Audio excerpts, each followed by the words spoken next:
따라서 3번 죽게 간구하였더니 사도 바울이 육체의 가시 때문에 하나님께 3번 기도했다 이런 말씀입니다.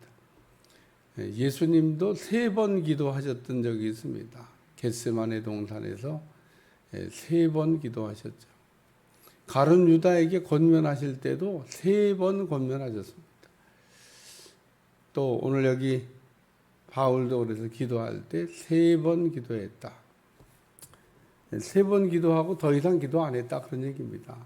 예수님도 겟세마네 동산에서 3번 기도하시고 더 이상 기도 안 하셨어요. 그러니까 오늘 이 3번 기도의 원칙. 바울이 왜 3번 기도했냐면 육체에 아마 가시 무엇이라고 똑 집어서 이렇게 그 누구도 이거를 주석을 못 하더라고요. 그러니까 사도 바울에게 어려움이 있었던 건 사실입니다. 뭐 앞에 우리가 막 고난 받은 주님을 위해 고난 받은 거를 쭉 읽었지만 이것 외에도 이 가시가 있었던 것 같아요. 사도 바울은 육체적인 건강에 문제가 있었다고 이렇게 이야기하고 있습니다. 아주 좀 이해하기 어려운 부분이 있습니다. 사도 바울에게는 누가를 붙여줬습니다. 누가는 의사입니다.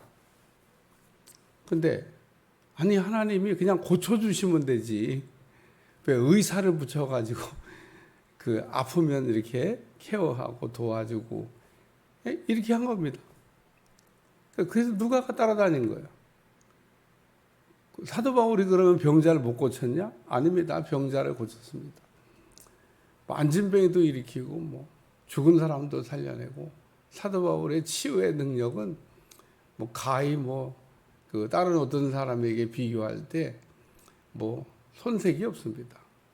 저만한 귀신 들리는 사람들에게 쫓아다니는데 여러 날 괴로워하다가 그냥 예수님의 이름으로 하니까 귀신이 떠나가잖아요. 죽기 사역도 잘하고 안진병이도 일으키고 죽은 자도 살려내고 이 정도면 치유 사역을 잘 못했다 이렇게 보기가 어렵습니다. 근데 왜 자기 병은 자기가 왜 못 고치는데? 그리고 또 하나님은 꼭 고쳐주시지. 고쳐주시지. 아니 누가라고 하는 의사를 붙여가지고 도와주긴 하시면서 왜 안 고쳐주시지? 바울도 그럼 기도를 안 했나? 고쳐달라고? 했다잖아요, 3번. 간절히 기도했는데 하나님이 안 고쳐주셨다. 앞에 이렇게 은혜 받은 얘기를 좀 썼어요. 6절까지 입신에 관한 이야기입니다. 우리가 신앙생활하면서 입신이라고 하는 거를 한 번쯤 이렇게 해보는 것도 혹 여기도 입신이 뭐야? 처음 듣는 분, 구경도 못 해보신 분. 저도 입신이라는 얘기는 들어봤지만 구경도 못 하다가 처음 경험한 했던 때가 있는데요. 조금 당황스럽더라고요. 갑자기 우리 교회 여자 청년이 입신을 하는데 그랬더니 연합집회였는데 그렇게 연합집회 하다 보면 이렇게 그런 체험을 한 분들이 있잖아요. 그러니까 잘 이렇게 케어를 하더라고요. 그래서 저도 배웠죠. 이렇게 입신할 때는 이렇게 케어를 하는구나. 목표 초년생 때였으니까 입신하는 걸 본 일도 없고 하필이면 또 우리 교회 여자 청년이 입신을 했으니까 입신이 이렇게 하는 거구나. 어쨌든 은혜 받은 여자 2번 입신을 했던 것 같아요. 어쨌든 사도 바울도 지금 입신에 대한 이야기를 다루고 있는 겁니다. 입신을 한 것뿐만 아니라 천국도 갔다 와서 많은 천국의 정보를 이렇게 갖게 된 것 같아요. 오늘 우리가 살아가면서 신령한 세계의 여러 가지 정보를 이렇게 가질 수 있는데 신령한 정보를 혹 가지고 있으면 조심스럽게 가만히 마음속에 품고 있어야 돼요. 함부로 어디서 이렇게 그것도 지키질 못해가지고 어디 가서 자랑하고 얘기하고 싶고 그러면 하나님이 더 이상의 은혜를 이제 주실 때 애로사항 많이 생깁니다. 더 이상 은혜 받기도 어려워요. 그거 얘기하라고 한 건지 안 하라고 한 건지 구별도 못하면, 그러니까 바울이 지금 얘기 안 하잖아요. 지금 그 신령한 세계에 가서 본 여러 가지 환상, 계시 이런 거 있는데 그런 거 봤다고 한 얘기만 하지 지금 뭘 봤다고 한 얘기는 전혀 언급을 안 하고 있어요. 써놨으면 아주 좋을 것 같은데. 자, 어쨌든 낙원으로 이끌려가서 말로 표현할 수 없는 말을 들었나니 사람이 가히 이르지 못할 말이라. 꼭 여러분도 이런 체험이 있기를 사모하시기를 축원합니다. 오늘 이 말 입신에 대한 얘기가 나왔으니까 왜 입신을 못하나? 입신을 사모 안 하니까 입신을 못하는 거예요.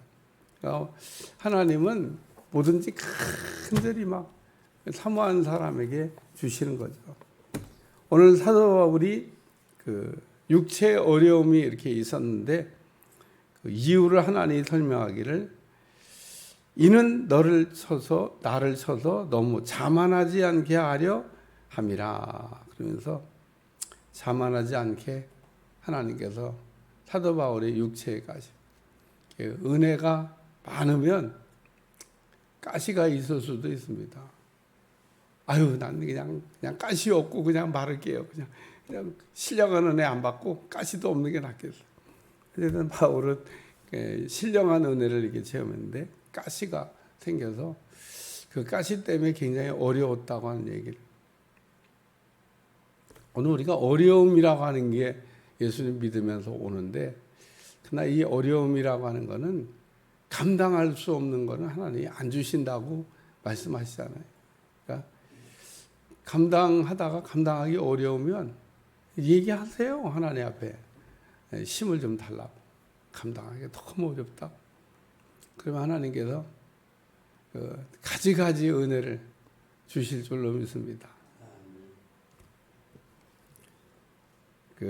얼마 전에 제 친구 목사님의 누님이 이렇게 돌아가셨는데, 뭐 식구들 중에 누구든지 뭐 나이가 연장자는 하나님 나라 부르심 받고 갈 수 있죠. 근데 그 각별한 형제를 갖고 있어서 좀 마음이 좀 그랬나 봐요. 근데 아주 재미난 얘기를 하나 이렇게 전해 오더라고요. 손자가 있는데 손자가 막 할아버지 입에다가 막 자꾸 막 먹는 걸 이게 넣어주더라는 거예요. 그런 애가 아닌데, 여러분 그게 위로입니다. 애가 재롱을 부리잖아요. 그 슬픔을 당하고 있는데 막 할아버지 먹으라고 막 아무것도 모르는 철부지 알았나? 슬픔을 당한 그거를 어린애가 알았나? 하나님은 참 이렇게 보면 우리가 막 어려움을 당할 때 다양한 위로의 프로그램을 가지고 우리를 위로하십니다. 그래서 어린 손자를 통해서 이 할아버지를 하나님 위로해 주는 거구나. 글쎄 이 손자가 갑자기 막 먹을 걸 막 자꾸 다 입에도 넣어줘갖고 먹었어. 아마 지금은 안 넣어줄걸요, 아마. 왜? 위로 프로그램이 끝났거든. 네? 장례 다 끝났는데 그 손자가 할아버지 입에다가 먹는 거 넣어줄 것 같아요? 안. 그때 하나님이 그런 것 같다. 그래, 오늘 우리 하나님은 어려움도 주시지만 감당할 수 있도록 때로는 위로도 주시고 또 감당할 수 있도록 능력도 주시고 힘도 주신다는 거 여러분 기억하시기를 축원합니다. 3번 그래서 간구했는데 하나님의 응답이 이렇게 내려왔습니다. 내 은혜가 내게 족하다. 은혜 많이 받았으니까 감당하라, 그런 얘기인 겁니다. 내 은혜가 내게 족하다. 그래, 오늘 우리가 하나님 앞에 기도할 수 있는데 때때로는 하나님께서 이렇게 응답하실 때가 있어요. 내 은혜가 내게 족하다. 그래서 사도 바울이 내 은혜가 내게 족하다는 얘기는 자족하라는 겁니다. 자족하라는 거. 우리는 더 많이 가지면 좋겠죠. 더 많이 가지고 더 많이 하면 좋을 거라고 이렇게 생각을 합니다. 우리 주님은 늘 우리에게 하시는 말씀. 내 은혜가 내게 족하다. 자족하라는 겁니다. 하나님 내게 주신 거. 우리는 자족이 아니라 욕심을 자꾸 부립니다. 하나님 주시지 않은 거에 대한 욕심. 그래서 사실은 우리가 하나님이 우리에게 주신 어떤 은혜가 있다 그러면 그 은혜를 전부 다 얘기해야 되는 것도 아니고 전부 다 가르쳐야 되는 것도 아니고 전부 다 해야 되는 것도 아닙니다.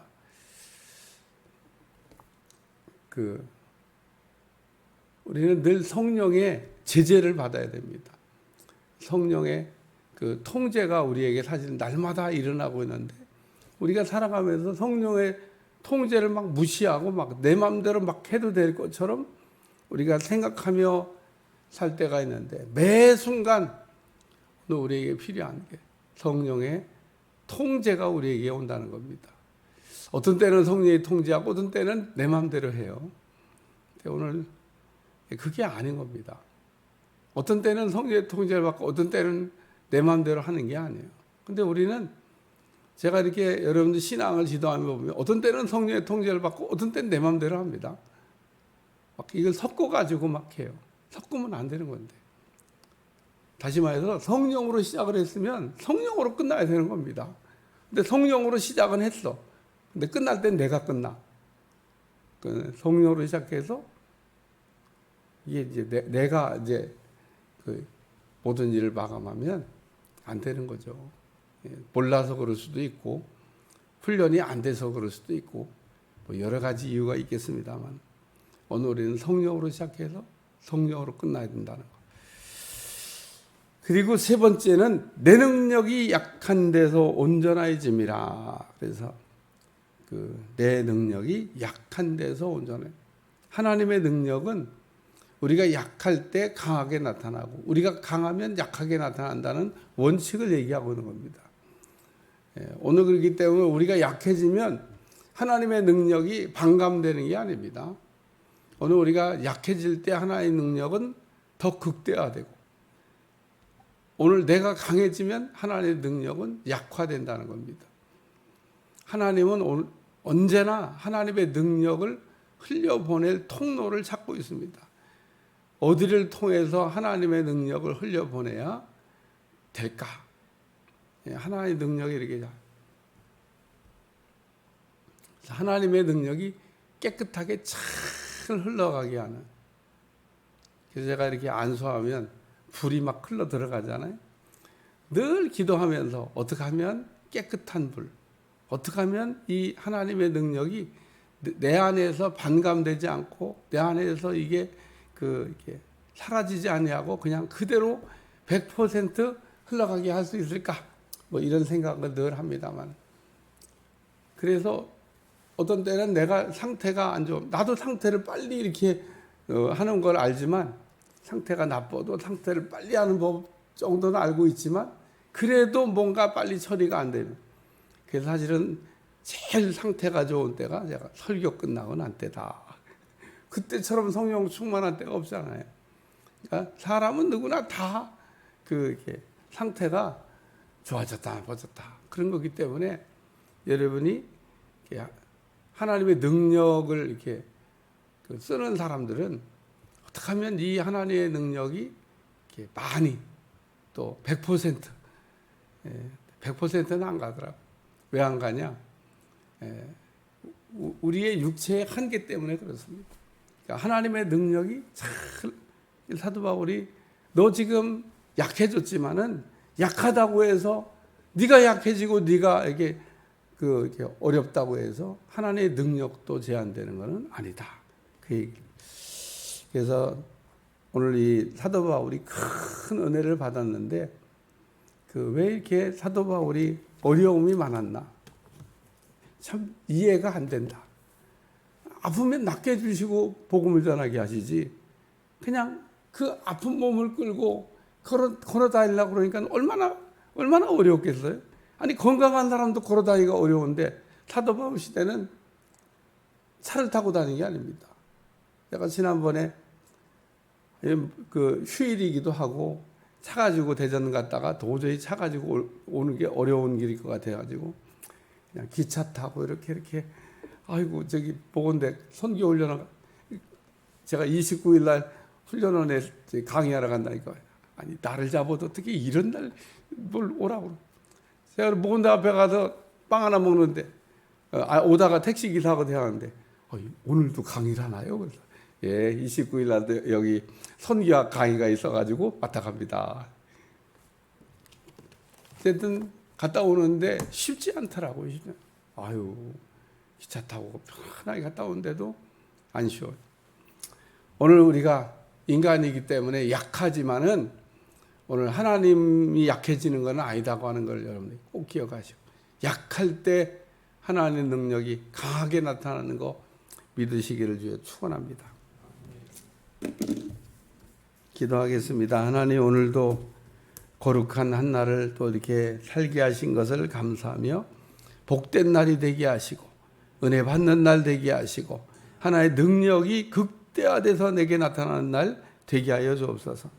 하나님의 능력은 어제나 오늘이나 영원토록 동일하게 나타날 줄로 믿습니다.